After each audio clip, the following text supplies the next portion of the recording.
अंधेरी रात थी। चारों तरफ सन्नाटा पसरा हुआ था। गांव से दूर जंगल के किनारे एक पुराना खंडहर नुमा घर था, जिसे लोग खबीस का घर कहते थे। किसी को नहीं पता था कि इस नाम के पीछे क्या कहानी थी, लेकिन गांव में कोई भी उस घर के करीब नहीं जाता था। रमेश, गांव का एक युवक, अपनी बहादुरी साबित करने के लिए उस रात उस घर में जाने की हिम्मत कर बैठा।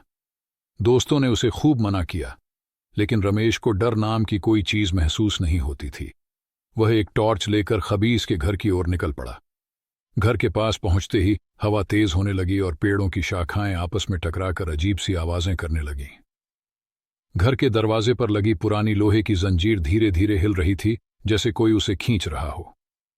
रमेश ने हल्का सा हंसते हुए टॉर्च जलाया और दरवाजा खोला। अंदर घुप अंधेरा था, लेकिन वह निडर होकर अंदर चला गया। घर के अंदर जैसे ही उसने कदम रखा, अचानक दरवाजा जोर से बंद हो गया।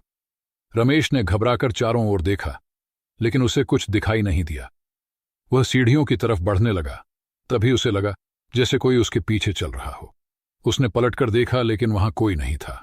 जैसे जैसे वह आगे बढ़ता गया, हवा में एक अजीब सी ठंडक बढ़ने लगी।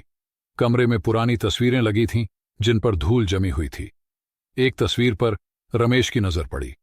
उसने पास जाकर देखा तो उसमें एक आदमी की तस्वीर थी, जिसकी आंखें सीधी रमेश की ओर देख रही थीं। अचानक उस तस्वीर के आदमी की आंखों से खून बहने लगा। रमेश का दिल तेजी से धड़कने लगा, लेकिन वह खुद को शांत करते हुए आगे बढ़ा। तभी उसके कानों में किसी के हंसने की धीमी आवाज आई। वह आवाज बहुत अजीब थी, मानो कोई उसी के कान के पास खड़ा हो और धीरे धीरे हंस रहा हो। रमेश ने घबराकर इधर उधर देखा, लेकिन कोई नहीं था। अचानक उसके सामने एक छाया प्रकट हुई। वह छाया धीरे धीरे आकार लेने लगी और एक भयानक विकृत चेहरे वाला इंसान उसमें से बाहर निकला। उसकी आंखें लाल और शरीर से काला धुआं निकल रहा था। रमेश डर के मारे जड़ हो गया। उसकी टॉर्च हाथ से गिर पड़ी और अंधेरा छा गया। उस खबीस ने रमेश की ओर बढ़ते हुए कहा, तुम्हें यहां नहीं आना चाहिए था।